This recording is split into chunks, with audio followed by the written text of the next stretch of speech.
Hello guys, welcome to my channel. Pupunta nga pala kami ngayon sa dito sa may barangay dahil may trick or treat ngayon. Ito nga pala yung natin, poster ng trick or treat at may prize siya kung sino mananalo.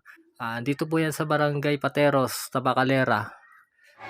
Ito po guys, nakapila na kami ngayon. Yung mga bata, mga naka-costume, nakapila na. At hihingi na rin kami ng number para sa entry namin sa costume namin. Yan guys, nakakuha na tayo ng number para makasali na tayo sa trick or treat. Nakapila kami ngayon dito. Ito may nagbibigay na ngayon ng ng mga candy at saka chocolate sa mga bata. Marami magbibigay dito guys dahil iikot kami dito sa buong Tabacalera sa may Pateros at marami mga nagbibigay dito ng ng mga trick or treat sa mga bata. Oh my God! Wow! Iba-iba binibigay nila, may mga candy, chocolate, biskuit at iba-iba pa. Ito yung isang batang cute na cute, natatakot sa sa naka-costume na si AJ. Ito pala yung anak ko, naka-costume siya. Natatakot yung bata dahil sa costume niya. I'm scared daw.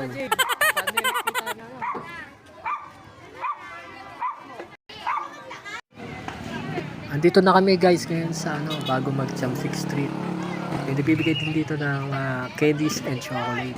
Ayan guys, nakapila na uli yung mga bata at binibigyan na sila uli ng mga candies and chocolate. Liliko kami dito sa may Jump 6 Street. So guys, dito na kami ngayon sa Jump 6 Street.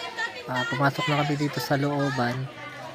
Ang labas nito sa dulo, babalik ulit kami doon sa barangay. Tapos iikot naman kami doon sa kabilang street.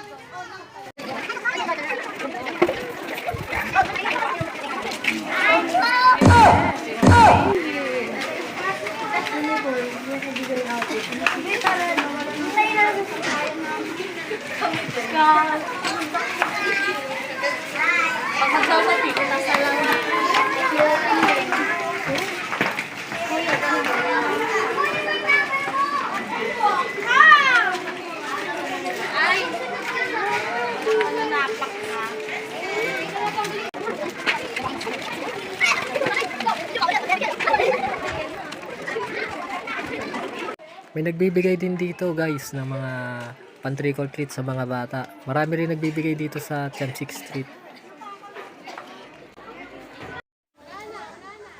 So ayan guys, sinubad na ni AJ yung maskara niya kasi sobrang init ngayon. Bali, masyadong mainit yung sikat ng araw. At yung costume niya, mainit talaga. Naka-cap kasi siya, tsaka naka long sleeve na na damit. Kaya tinanggal niya muna yung maskara niya dahil sobrang init. Pero enjoy naman yung mga bata sa pakikipag trick or treat.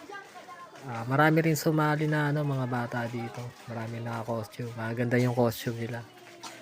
At yung iba nakakatakot talaga. Nandito pa kami ngayon sa loob ng Jump 6 Street. Paikot pa lang kami ngayon. May makikita pala tayo dito guys na na isang box na costume. Ang costume niya Barbie zombie, kaya yan nakalagay sa box.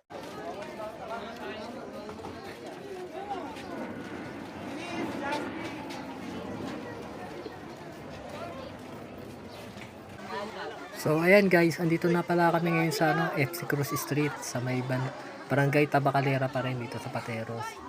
Dito kami ngayon sa isang may nagbibigay rin dito ng ng mga candies at mga chocolate sa mga bata. Ito nakapila na kami ngayon at isa-isa silang binibigyan ng mga candies sa chocolate.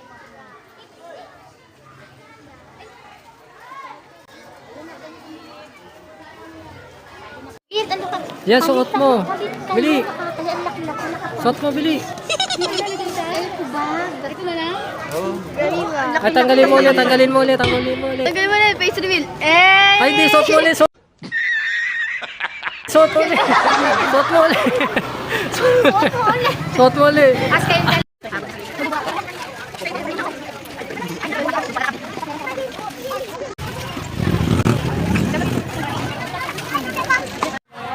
So ayan na guys, andito na pala kami ngayon sa F. Inson Street. At meron din nagbibigay din dito ng mga pan-trick or treat sa mga bata.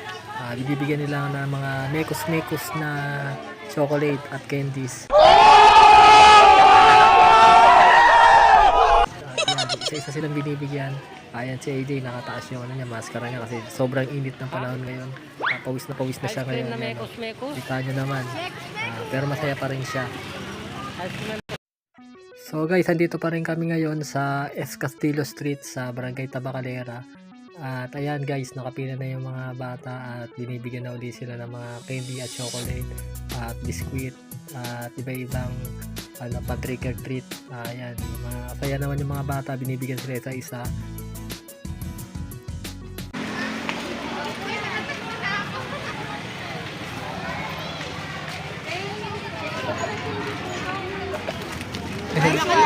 Napuno na yung ano mo, lalagyanan mo. Ang lalaki ah. Lagyan mo ng plastic pa. O, lagyan mo na dito sa ano natin, mekos-mekos.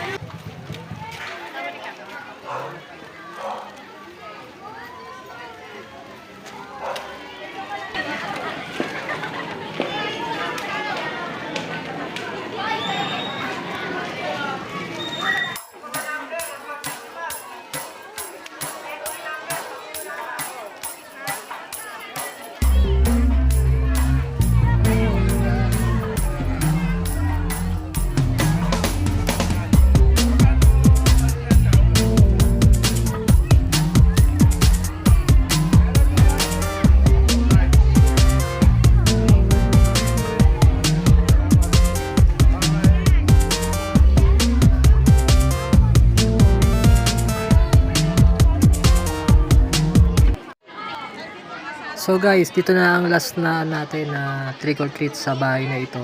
At ito yung nagpa-trick or treat sa mga bata, si Madam. Kaya nagkaroon ng trick or treat dito sa Tabacalera. At yan, unti-unti na silang, isa-isa na silang binibigyan ng pagkain at chocolate at candies. At nakapila na sila dito. Bali mamaya i-announce na kung sino yung winner sa natin sa costume. Sa pinaka nakakatakot at pinaka cute na costume. Kaya lang medyo dumidilim ang ulap mga guys. Parang uulan. Pwede na! So ayan na nga guys. Pauwi na kami ngayon. Hindi na namin naantay na kung sino yung winner sa costume ng pinaka nakakatakot, pinaka cute na costume. Dahil parang uulan, dahil madilim na yung ulap. Pero ang importante sa akin ay mahalaga at nag-enjoy yung mga bata sa trick or treat nila at naging masaya naman sila dahil kasi yung bata pa ako hindi pa ako nakapag trick or treat dahil hindi pa siguro uso to nung panahon na yon. At hanggang dito na lang pala yung vlog ko ngayon guys. Kung natakot kayo at nakyutan sa aking video, palike naman na aking video at subscribe at pahit na rin ang bell para updated kayo sa susunod na video ko. Sige, hanggang susunod ulit guys.